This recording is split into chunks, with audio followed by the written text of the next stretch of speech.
G'day adventure addicts and welcome back to another monthly wrap up of adventure news. We've got plenty of great stories to get through, including a Pan America 975 middleweight, a BMW 1300 and a 1400GS. Fantic XEF 450 rally bike has finally broken cover, but is it the unicorn we've been hoping for? And lastly, we've got fresh details on the highly anticipated Transalp 750 from Honda. So let's just jump straight in.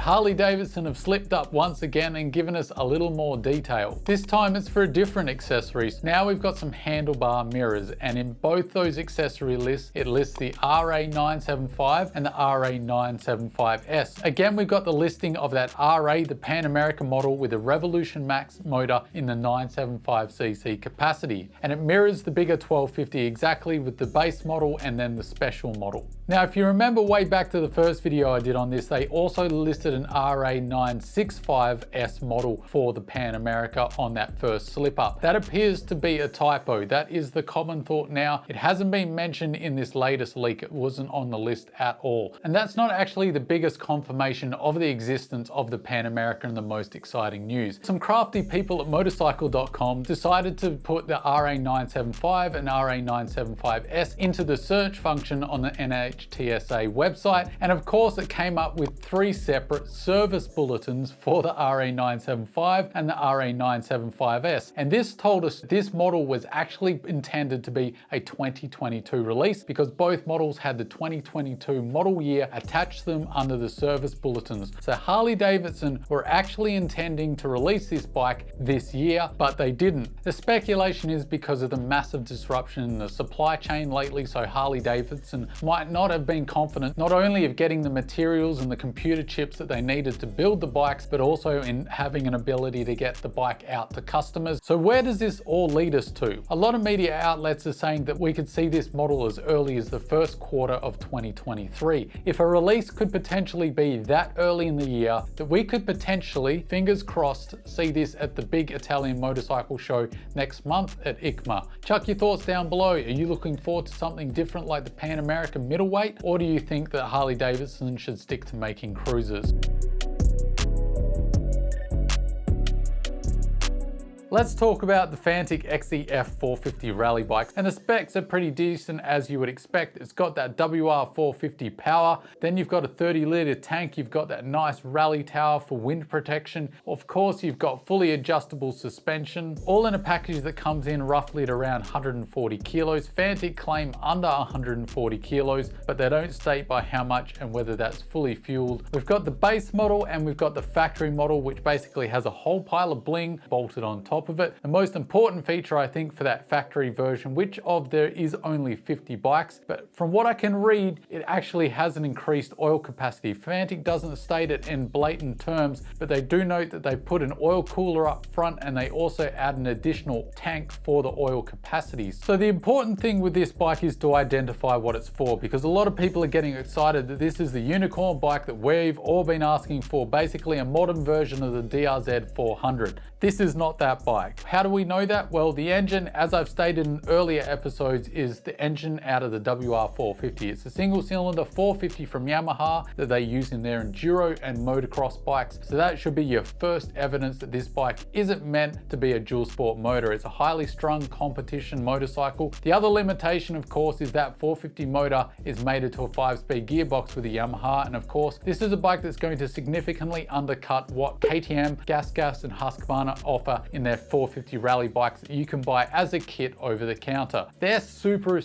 expensive, whereas this Fantic Rally offers 99% of what that offers at a significantly lower price. Is just over $16,000. But I'd love to know your thoughts. Are you excited for this bike? Are you disappointed that Fantic haven't offered one that has a long service interval that's ready for the masses? Let me know down below. BMW have been caught out testing the R1300GS once again. Now, we knew that these bikes were in the works a while ago because of leaked documentation that showed that BMW was planning not only a 1300GS, but a 1400GS and an M variant. The common thought there is that the 1300 will be the base model, the 1400 will be the more off-road of the two, and the M variant, obviously like the M series cars and the other M bikes, will be the high-spec variant of the bunch. So what's different with the new BMW R1300GS? Well, it's all speculation at this point, but it's thought to be 1291 cc's. The power is speculated to be around 140 to 150 horsepower with roughly 145 newton meters of torque, which would be a slight increase on the outgoing 1250. Not a huge amount, but just enough to notice. Now, the more interesting stuff is this bike said to have a new frame, a new swing arm, and a completely new final drive. Now, why is that interesting? Well, it means BMW have an opportunity to save some weight here, because I don't think there's anyone watching this video that thinks, you know what, my GS needs to be heavier than what it actually is. I think we'd all like these bikes to be lighter than what they are. So if BMW can head in the other direction and start saving weight on these bikes, that would be fantastic. Now, there is a difference here between the spy shots we've already seen and this new video that's just jumped up. This new video shows that it actually has the telly lever suspension that the 1250 got, that fancy BMW suspension. We thought they were going to make a departure from this telly lever suspension. The bigger radiators that can be spied in this video suggest that this bike is going to be fully liquid cooled. Basically, being fully liquid cooled will allow, again, for those emission standards to be passed while still maintaining the high performance that people expect. That's about all that's really revealed in these videos, but I'd love to know your thoughts. Have you got fatigue over these big GSs, just the constant updates? You're always seeing new models, they don't really change in their ethos, or do you absolutely love what they do and are always hanging out for a new model? BMW, if you're watching this, take some of your focus off the shiny GS and go and make us a 650X challenge for the 2022 era.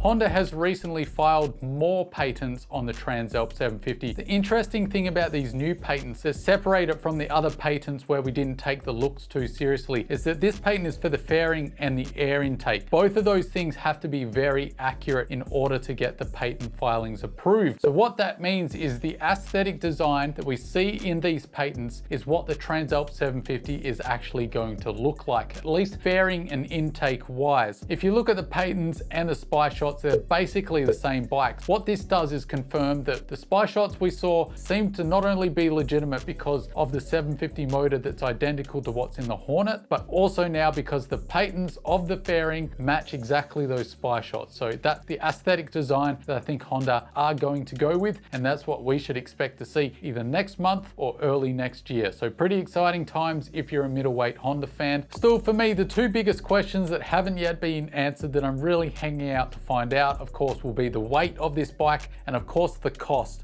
Either way, I'll be excited, but I'd love to know your thoughts. What are you hoping weight-wise, price-wise, and off-road performance-wise? Chuck your thoughts down below. And if that's not enough for you dual sport and adventure addicts, check out my latest Q&A where we discuss the topic, are basic bikes just better than the overly complicated and highly technical adventure bikes that we're now getting? And lastly, if you like what we do here, give us a thumbs up, think about subscribing and joining this fantastic off-road community. And until next time, guys, don't forget to stay shiny side up, and I'll see you in the next one.